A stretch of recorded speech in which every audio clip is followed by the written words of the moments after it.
Keep zooming, please. And eventually you'll see the game that has just started once you get into my mouth. The mouth is the portal. The portal has taken us into a new world, a Dota world. EG versus Undying. This is for the second place tiebreaker. Waga, what are your... I mean, do you agree with the panel that you were just on, Waga? I think the panel was better than ever today, honestly. I think about 50% of that panel was flawless. And we see, yeah, like you said, it's going to be Undying versus EG. Undying scouting some higher ground ward on the mid lane with the puck real quick. So placing vision for himself. Kind of an untraditional draft from EG. No real late game carry. It's a position 1 Queen of Pain that Arteezy is playing. And I mean, we've seen a bunch of Abed Kunkka mid, so that's not a huge surprise, but it was the last pick. Yeah. So do you think that was, I mean, it's more mid game oriented, like you said, but do you think it was because of the matchup with Puck? Well, QOP should do fine against Puck, right? That's pick it all the time. Queen lane's fine against Puck, but we see a lot of the time when she hits level 6, when both of them are level 6, then the ganks come in, the coil kills the Queen very easily. So I think you're happier having your Kunkka laning against the Puck, so that he doesn't get killed so easily by coil rotation. And speaking of carry Queen, I mean, Arteezy has played that a lot in the past. This is not a new thing for him to do. He was one of the, you know, people who pioneered the carry Queen, I want to say, in the recent Dota 2 community. Yeah, his Queen is, I wouldn't say it's legendary, but it's quite good. I mean, the good thing is he can get off cliffs, right? That's the biggest benefit of having a blink ability on his hero. True. Which he is probably not used to as of late, but... so take me back to the mid lane. So Kunkka versus Puck, you're saying that... I mean, it is Brile versus Abed. Abed is probably the strongest mid laner in... Oh, that's actually tough. Between him and Quinn, I would say. Very tough to choose. Yeah, Abed is very, very good at outplaying people in 1v1 scenarios. He's a pretty flashy player when you look at what he does. And in this matchup, I think he's heavily favored. Puck actually struggles a little bit. You can try to phase shift dodge the Tidebringers, but I mean, you can only do it so much. If he keeps faking his auto attack, you're gonna get hit. And top lane, Arteezy playing the Queen of Pain like we talked about. He's accompanied by Crit. And they're facing against Saberlight, who's in a solo lane right now, which is very interesting. That brings us to the bottom lane, where MSS, I thought it was going to originally try to solo this, but he's going to be accompanied by Jerax. And right now, it is against a tri lane from Undying, an aggro tri. Yeah. How long do you think they're going to keep this here? Yeah, the brilliant panel mentioned this tri-lane possibility. I think they're going to try and stay here until Luna gets a solid advantage. She is leading the way in CS now, and of course, Timbersaw can barely touch the creeps. But I think they can stay here for as long as they want, honestly. They don't have to help the DP. Should probably be fine on her own, or, you know, not necessarily fine, but good enough. To the wolves. Yeah, I mean, already, obviously, the CS advantage starting to mount in EG's favor in the top lane, but it is a 2v1, like you said, so nothing surprising overall. But like, how important is MSS's game this time around? Because this is an untraditional draft. There's not a typical carry. Does that mean one of these, like either QOP or Timbersaw, have to kind of pop off? As looks like First Blood is actually going to go the way of Undying here against Jerax's Oracle. Yeah, Jax gets brought down. I think it's very important to shut down Timber's impact early on in laning stage, or he can be this annoying mid-game hero that you cannot really deal with. Like, you have no hero that you can send that you can just be okay laning against him or even threaten him that much. So I like the approach of prioritizing this lane the most for Undying. As for EG, I think they're probably pretty happy anyway, though. As long as they have Abed and Arteezy farming, I think they're not going to be too sad. I mean, MSS is already level 3. Now that he's gotten a lot of solo XP, he feels like he's going to be fine here. And it looks like the tri-lane has dissipated, at least for now, as Moon Meander makes his way to the top lane. Saberlight taking a lot of damage. He's going to get denied potentially. Nice. Moon Meander, right place, right time. Nicely done. Yeah, he was just standing in a tree line waiting for it, so not too much lost there. He's of course going to be there to soak up experience as well with the Tusk, so he gets his level 2. like you said, the Timbersaw is going to be okay. It's more that he doesn't dominate the bottom lane now. A lot of denies on Luna, and Luna has so high damage. She can actually keep denying a Timbersaw rather easily. I mean, she's already sitting at over 80 damage with level 2 Aura. So, I know you... It's funny asking you questions when you were on the panel and you talked about this. Yes, maybe we can go a little bit deeper into this. The Oracle pick from JRX is also a bit unusual.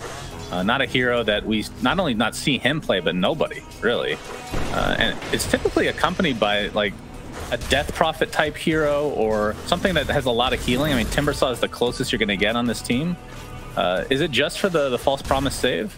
I think it's mainly for a False Promise save in this game. Of course, you want something that regenerates quickly, and Timbersaw kind of fills that role. However, how often will he prioritize saving Timber in the mid to late game over Queen? I think the Oracle is probably going to just try and keep Queen alive throughout the fights, because she is a hero that can get locked down and brought down quite easily otherwise. Middle tower is under attack. Yes. Should be very interesting to see how that works, though. Not the most exciting hero, but the fact that it's not picked makes it kind of exciting in and of itself. As Abed is actually skipping the wave here. Bryle taking a lot of damage. Have to lose her orb back to his fountain as Dubu. Doing a good amount of damage to Abed, but he's got the bottle charges, and the rune will be coming up in the next minute. See if he can control that. Yeah, I like the between tower aggression by Abed, just pressuring the puck out of lane. Of course, puck gonna TP in and bottle up, Snapfire a little bit, get some mana back on that snap. Yeah, and CS advantage is the way of Abed, but I mean, he, like you said, not the biggest surprise in terms of just the pure hero matchup. Plus, Kunkka loves to go into that jungle and constantly kill those small camps, so maybe a little bit deceiving in the numbers here, because in terms of actual net worth, not a whole lot of difference here. True. But really the story is Timado on the bot lane, like you said. That tri-lane really did help amplify his front. He's top net worth already. It's pretty, having himself a game. Yeah, it's pretty fun to watch the CS and see how mirrored it is almost. The Death Prophet versus Timbersaw, how shut down they got. Well, trying to kill the... Try to turn this around onto Crit, but a nice Earth Spike from Crit comes out, and looks like Arteezy is going to get credit for that one, as Moonleander now looks to be next. So EG, with rotations from Jerax even, able to take down 2 heroes of Undying pretty swiftly. Wow, that's really clean. And the fact that they pulled is going to hurt them. Be fine. Can't really kill a Kunkka when he has both buff up, but yeah, the fact that they pulled as well before that fight happened means they lost all the creep wave experience on top as well after they died, so that was a really huge double takedown. And of course, these teams did play during the season itself, as you guys talked about. EG only lost to teams that they shouldn't lose to, and beat all the teams that were the top 2, which is Undying and Quincy Crew. Kind of late bloomers here, as Abed's going to get snowballed in on with Dubu's damage from the side. The cookie's not going to connect, but I believe Abed will fall regardless, as Bryle and company able to secure themselves the mid laner. Did EG start out losing their first 2 series? Because I didn't watch the beginning of... Actually, I do have it up right now. Actually, I don't... Let's see. Because I feel like they won against Arkosh week 1. All right. That doesn't count. It's Arkosh. Yeah, that's true. They almost did lose 1 game to Arkosh, though, so they were not in good shape. Yeah, but they don't... yeah, week 2 and week 3, they lost their series, and then won out past that. Yeah, since then, they look like they've really found their groove. And now... Actually, now that I look at it, it's all their wins are 2-0s, so they haven't really been that close. Like, I remember the Undying series and the Quincy Crew series that we cast yesterday. Wasn't really close for any of the games, so yeah, they are just playing on another level.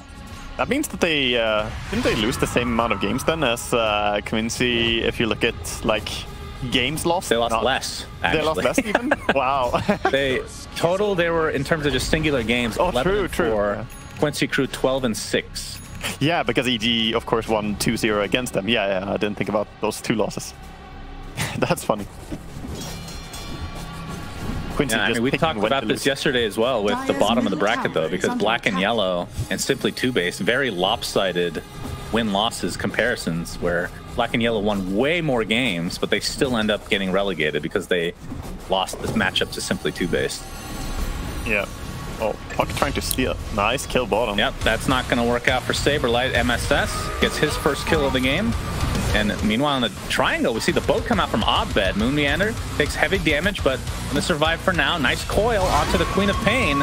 Sonic Wave is gonna be dodged, but Bryle will be able to get out. No, MSS with the transition, able to clean him up in turn, and that's 4 dead for Undying. It does cost Arteezy his life, but still, EG favored for sure. Arteezy's ulti looked like it was dodged, but he actually came out of the phase shift and got pushed back towards Queen because he got hit from behind by Queen ulti. It's kind of funny how that looks. All right, see the replay. Yeah, look at the puck in slow motion here, and you'll see what happened. If he just had any bit more time to hide, you see that? Oh, yeah, that's really close. And he popped the Fairy Fire shortly after, and actually would have gone out just fine, but MSS with a nice TP to secure the kill there. Arteezy working on, I assume it's just going to be the Kaya Sange. I wouldn't say it's complete cookie cutter because it's somewhat game dependent, but this is the more common build, I want to say, as the first item into probably BKB or something. You know, he did sell an item, so sometimes you see players put stuff in quick buy and then change it. He even bought the Blitz Knuckles thinking he was going to go towards the Witchblade, and then he sold again and bought out the items towards Sange. So yeah, just prioritizing survivability here, and doesn't have to have so much kill potential necessarily. I think I agree. Yeah, so you do have the status. I mean, he's going against 2 silences between the Death Prophet and Puck. Do you think he needs to just get a BKB right after this Sange Kaya, or can he go for, like, does he want to play a more aggressive build instead of defensive, considering their lineup doesn't scale as well late game? It's very likely he gets forced to buy an early BKB here. I mean, even Luna later on when she gets the Eclipse. I mean, for now she's just going farming build, right? But later on when she has Eclipse as well, you probably need to have a BKB on Queen. I suspect that will be the builds. And we'll see if he can survive until then. Yeah, but still just working on that Sange. His net worth is relatively good, top 3 right now, but still, Timado is having himself a game. Mask of Madness, about 700 away from the full Dragon Lance. And he has barely been pressured, it feels like. 0, 0, and 0 with 103 CS. Yep, as clean as you can ask for. Not really anything to complain about. Yeah, MSS in the jungle as well. So he has his Arcane Boots, and looking like it's going to be a Yule Scepter game for him, which, again, no big surprise for that dispel on all the silences. I mean, he could go Lotus later as well. Might have to get both, but we'll see what he ends up prioritizing. It's a nice Lotus game. I love Lotus orbing against the Snowball as well, since you can leave it whenever you want, if that makes sense. You can like blink out of it as Queen of Pain. You can Timber Chain out of it.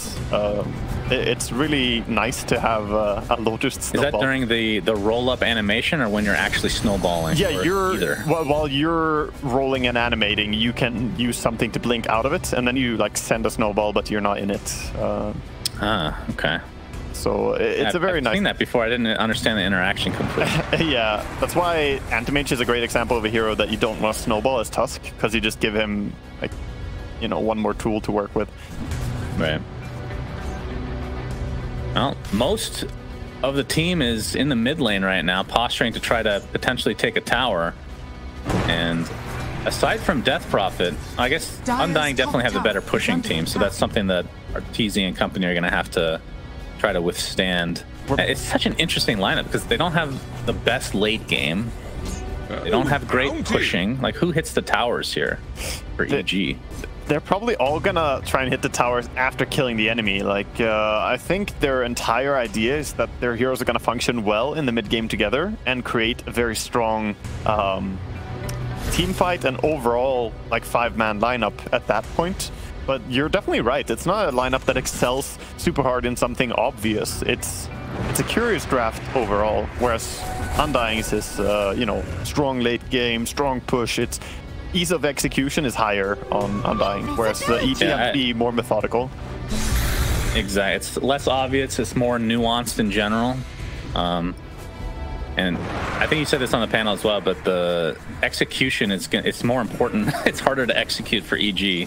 At least on paper. They're going to try and execute someone because they're smoking up and looking to go into the dire triangle here, where Luna is farming a stacked Ancient Camp. Yeah, and Undying, they actually abandoned the Ancient Camp and smoked themselves, and they will pass like ships in the night. Although MSS is still in the area if they want to go into the jungle here. Middle tower is under Looks like Bryle and Saberlight can pop the Exorcism, so there might be a fight here at the tier 1 tower. They're stealing. Although EG is actually happy to just steal the ancient camps instead.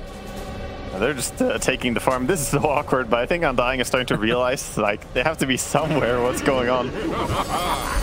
They're all just waiting for DP to push. Yeah, I think Arteez is going to show himself bot lane, so they know that they're in this general area. Dubu's going to get spotted out, instantly dewarded by MSS, and the ancient camp is now gone. Radiant's middle tower is under attack. But they do get the mid tower. Yeah, they get an important tower in the mid tower. Normally we talk about how mid tower is more important than the side towers because it's closer towards Roche, and that is an important area to control. But now they want to defend bottom as well. They don't want to allow this. Ooh, coil set up by the Tumbler toy. But there's the false promise to try to keep Arteezy alive. He should be fine. Still took quite heavy damage. I'm not sure if a Purifying Flames came out after the fact, but basically no damage taken. I mean, they're missing 3 ultis on Undying right now, and Luna barely has Eclipse since she only has 2 points beam. I think EG should fight. Yeah, Arteezy trying to chase a bit here. They don't have vision on Dubu though. Looks like the rest of Undying are going to get out. Maybe they'll just settle for this tier 1 bot.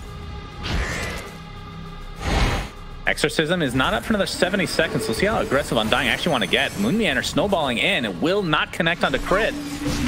Horn actually connects on the Saberlight instead, and now EG on the run. So Undying being very aggressive despite not having almost any ultimates to work with. 3 of them are down. Yeah, they also noticed that RTZ showed top, and he was previously bottom, so he has to have TP'd there. So that gave confidence to Undying to pursue here and try and get an engagement, since the carry would be missing for EG. But in the end, a lot of posturing, not that much happening, and I think Undying are pretty happy. Getting that mid tower for their ancient stack was a pretty okay trade. It was just a double stack. Yeah, it feels like the more delays, the better for Undying, on paper at least. Yeah, definitely agree. Crit is actually getting pretty close to a Blink Dagger. Only 200 away. That's going to be pretty big. The instant Hex is something that Puck will have to try to play around. And Abed about 300 away from the BKB. I believe Sange Kaya was already finished here by Arteezy. Yep. And on the other side, BKB is being worked on by Saberlight, but that's quite a ways away. You see the coil used again on Arteezy. Is there a false promise in the vicinity? He's going to actually just stand there, and there's a finger of death to blow up Bryle. And Arteezy wants to continue on. And Jarak still, no false promise for 7 seconds, but they're going to waste the Exorcism. Yeah, they still have confidence. Confidence on Arteezy just standing there and fighting, even though they didn't have promise, and now they do have it, so might dive deep here if they see a chance to go on anyone. And Abed gonna X-TP back to base, so he'll be back very shortly. Oh, he has BKB on Kunkka. Wow. Oh, he does finish it, yeah. That is a reveal and a half right there if they want to go in here. Saberlight, basically no mana at all. So EG, they do have to worry about Puck, but of course no coil to work with. MSS getting Spirit Siphon is getting Timber Chain to safety. The Torrent's not going to connect, but you see the Snapfire. Oh, there's the Quapple to follow though. X marks. Good was on Abed himself. As false promise applied to MSS. He's going to be fine in all likelihood. Trying to get out of dodge though. They're going to turn this around onto Saberlight. He's very low, and somehow nobody has died in this engagement. Chakram is there. Moon Meander. There's the Eclipse, though, from Timado. He is doing so much damage. That's one dead, but Abed with the BKB going to mitigate a lot of it. But the right clicks he cannot mitigate. He's continuing to try to get chased. Timado pops the BKB for himself. If he can't find anything, that'd be a big waste of a BKB, but the coil is off cooldown again, and this time Arteezy cannot be saved. False promise on cooldown. Yeah, Dying played that team fight so nicely. There's a lot of details that happened, but I think one of my favorites there was the snowball dodge onto the Queen ulti. He picked up with the snowball, picked up the DP, I believe it was. Yeah, there it is. And I mean, that just kept both of them full HP, while Snapfire kind of zoned everyone else back. I think this was a really well taken fight by Undying. Yeah, they played it very patiently, and even without a couple of their primary spells, able to bring that fight back in their favors. Timado's going to take out a big ancient stack. They likely will give up this tier 1 tower finally, but this required so much time and energy. Oh, they still have fort, never mind. Nothing is free in this world. The pushing prowess from EG is not good. No, they're really not that strong. And while they had a BKB timing there, I mean, the fact that Luna got her BKB delivered as well in that fight meant that they just didn't really have enough of an advantage. And that's what they need. In order to push or in order to take these towers down, they will have to win the team fight first. Whereas Undying can kind of just siege up with the Death Prophet and sit behind it and protect. So it goes to that ease of execution that we were talking about. And Undying has smoked up now in the enemy triangle. Nobody's really that close, although MSS is starting to walk towards him and they can see the Chakram. But looks like it's a warding expedition for the most part.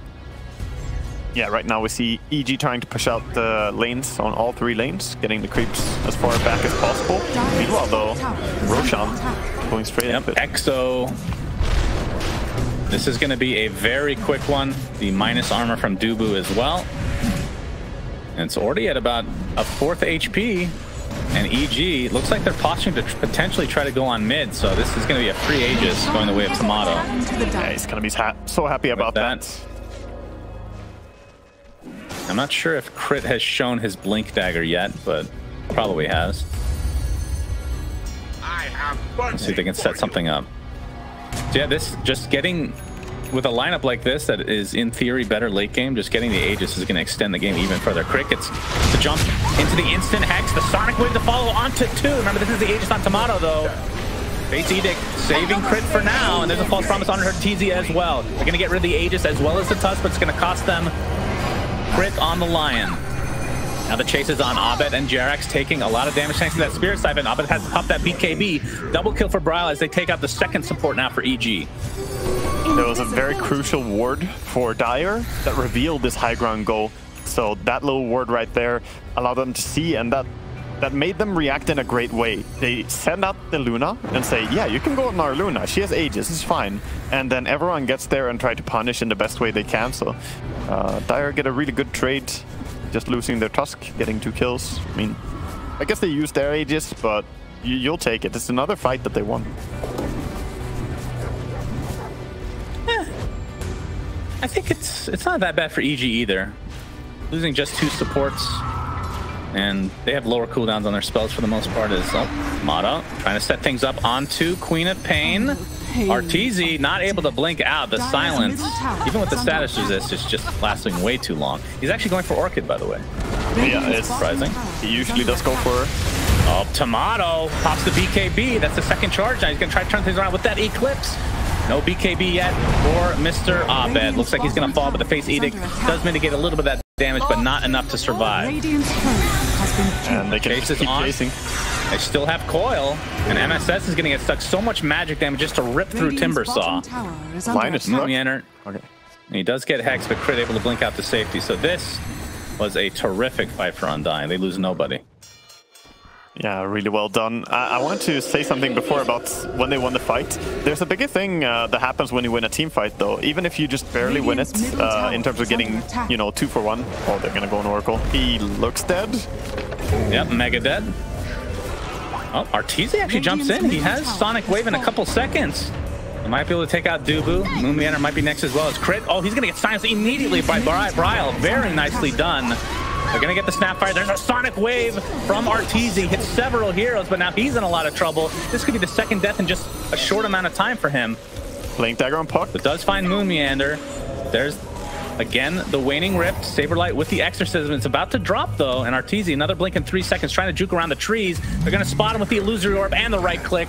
Down goes Arteezy again. That is his 4th death of the game.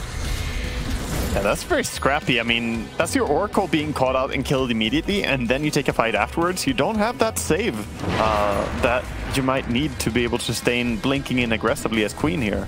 I think the entire reason they wanted to have Oracle is to protect her so she can make these plays. To get back in touch, I guess, on what I was trying to say earlier, is when you win a fight, you win map control as well. So it's sort of a checkmark thing. You win the fight, yes, then you get map control, and that's the bigger trade in my eyes. You traded Aegis for 2 kills and map control. Yeah, and the later the game goes, the worse that gets, right? Because a lot of times you see the fight recap, like after a big fight where, like, let's say a team gets wiped and you look at, okay, it's like a 5K net worth swing. But then you have to take into account the respawn time or the map control they're getting and the farm they're getting in that meantime as well. It's usually a much bigger impact than what it seems. Of course, when we see more items on heroes, then they can ramp up the speed at which they use all the resources on the map, and clearing the entire jungle starts becoming possible. Then a one-team fight is massive. Luna now, we talked about how farm she is, but look at her. She's just about to complete Eye of Skadi this early on, and that's an item that can be problematic for heroes like Kunkka with his BKB or Timbersaw to deal with even, his HP regen. There's a few things that the Eye of Skadi does really well here. Yeah, she is quite large indeed. Super tanky. The right clicks aren't like crazy right now, but she's gonna get hexed by crit. Finger of Death is available. Oh, the force step to safety. He's gonna get torrented on the cliff though. Finally pops the BKB and thus will survive. The coil onto 3 heroes though. Can EG get out of this unscathed? Abed tries to get a kill, but has to pop the BKB and now run with that Drums of Endurance pop. They're gonna find crit at the very least, and again the nice jump in from Braille, getting very aggressive. False promise on RTZ. Looks like he'll survive through this. But the chase is continuing. It's Abed trying to run away. Will just barely get out, but Arteezy's not going to be lucky enough as a double kill for Timado comes to fruition. 3 dead and Undying, despite losing their puck, win yet another fight. And they won that fight very heavily off. First of all, the force staff was really good to push Luna to safety, but then the coil and the death prop together worked so well. The coil just locked them down, and Death Prophet running in with BKB. There's no answer for that right now. When she goes in, everyone just has to run away from her. She is, I think, the biggest beast on the battlefield right now. Radiant's top and we're gonna see the replay here. It was a good initiation attempt onto Timado, but I believe that was somebody's force staff, right? Yeah, it was Snapfire. Or actually, was it Cookie? Oh, I guess it was just Cookie, because he doesn't have force staff. Yeah. But that, I think, probably saved his life. Surprised he got him all the way to the wasn't a high ground to go to. Yeah. Yeah. But they do have really good setup for the coil as well. So once you get a 3-man coil, the fight is usually going to be over. But of course, that's where False Promise comes in to play in terms of positioning for Mr. Jerax. Yeah, it's just a matter of how many can you save, really. I mean, he can try and protect one hero really well. That's what Oracle does. But you don't have that one monster in EG that you put False Promise on and he's going to auto-win the fight. You don't have like a Huskar or Death Prophet, something, you know, unkillable with False Promise. Radiant's top tower is under attack. It is a bit complicated, and they have to not get caught out in such a clumped up positioning. I think Undying punish really hard if EG stack up together.